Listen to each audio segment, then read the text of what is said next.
Certains joueurs sont trop talentueux pour rester un an de plus loin de la grande scène européenne. Des stars confirmées aux révélations impressionnantes, voici 10 noms qui jouent actuellement au niveau de la Ligue des Champions et qui font paraître leur club bien plus petit que leur talent.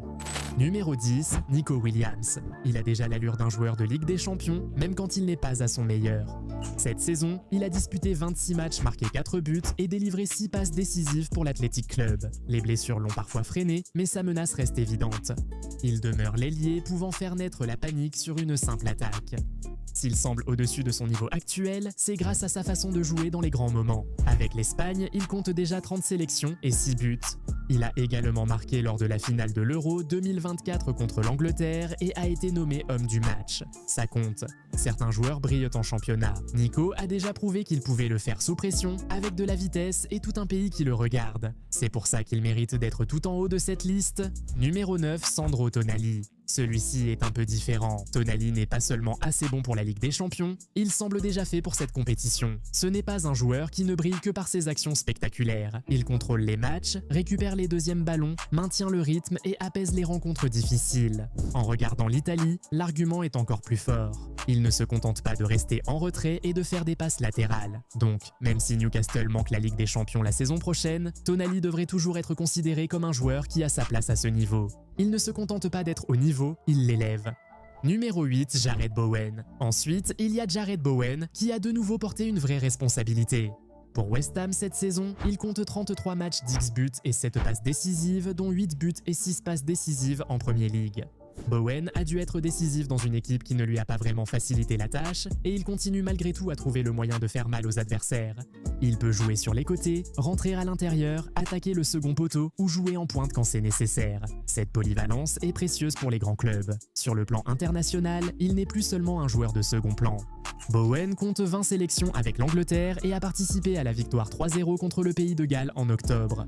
Il n'est pas la star la plus démonstrative, mais il apporte énergie, course directe et efficacité. C'est pourquoi il donne l'impression d'être un attaquant de niveau Ligue des Champions, même si West Ham n'évolue pas à ce niveau actuellement. C'est l'un de ces joueurs qui ne détonnerait pas du tout à ce niveau. Numéro 7, Bruno Guimaraes. Encore un joueur de Newcastle mérite sa place après Tonali. Bruno Guimaraes n'est pas seulement un bon milieu de Premier League, c'est un joueur clé pour bâtir une grande équipe. Cette saison, en championnat, il a joué 23 matchs, marqué 9 buts et donné 4 passes décisives, un excellent rendement pour quelqu'un qui abat autant de travail de l'ombre au milieu de terrain. Il peut ralentir le jeu, l'accélérer, gagner des duels, puis effectuer la passe qui change tout. C'est ce qui fait de lui un vrai milieu de terrain de Ligue des Champions, pas seulement un bon joueur. Pour le Brésil, le bilan est aussi solide. Bruno totalise 41 sélections et 2 buts ayant beaucoup joué pendant les qualifications sud-américaines pour la Coupe du Monde. C'est important car le Brésil ne donne pas facilement les places au milieu. Si un joueur y est encore sélectionné, c'est qu'il a la confiance au plus haut niveau. Donc, si Tonali semble être un joueur de Newcastle qui mérite la Ligue des Champions, Bruno est la preuve suivante qu'il y en a au moins 2. Numéro 6, Mohamed Kudus. Maintenant, place au chaos. Mohamed Kudus fait partie de ces joueurs qui peuvent rendre un match normal pendant 20 minutes, puis soudainement le rendre fou avec un seul dribble. Pour Tottenham, 3 buts et 6 passes décisives.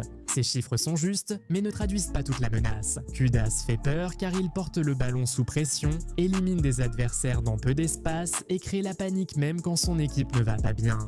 Ce talent a toujours sa place lors des grandes soirées européennes. En regardant le Ghana, l'argument se renforce encore. Kudus compte déjà 46 sélections et 13 buts pour son pays.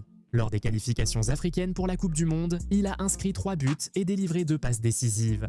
Il a aussi un réel impact avec son équipe nationale. Lorsqu'un joueur peut faire mal aux équipes aussi bien en club qu'en sélection, et de différentes manières, c'est généralement le signe qu'il mérite un niveau supérieur à celui où il est bloqué.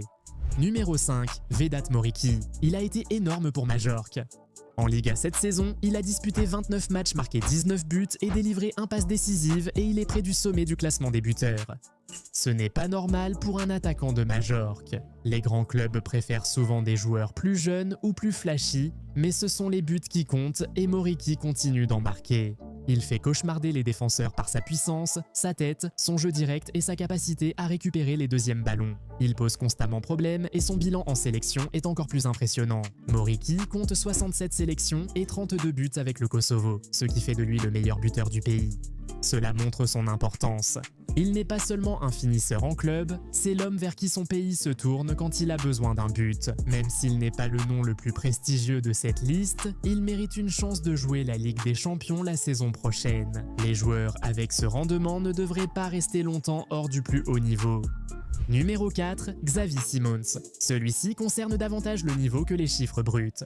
Xavi Simons n'a marqué qu'un but et offert 4 passes décisives en Premier League cette saison, des statistiques peu marquantes, mais son talent reste évident. Il porte le ballon, se faufile dans des espaces serrés et accélère le jeu dès qu'il se retourne. Il n'a encore que 22 ans et il ressemble déjà à quelqu'un taillé pour les grandes soirées européennes. Pour les Pays-Bas, il a aussi été utile en qualification pour la Coupe du Monde avec 6 matchs, 2 buts et une passe décisive. C'est important parce que cela montre qu'il continue à être performant quand l'enjeu grandit. Simons ne donne pas l'impression d'être un joueur qui devrait rester trop longtemps en dehors de la Ligue des Champions. Numéro 3, Jean-Philippe Mateta.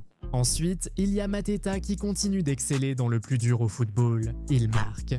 En Premier League cette saison, il a inscrit 8 buts et il a également ajouté un but et 2 passes décisives en Ligue Conférence. Il complique la tâche des défenseurs par sa puissance, son jeu direct et sa réactivité dans la surface. Tous les attaquants n'ont pas besoin d'élégance. Certains sèment le chaos, Mateta en fait partie.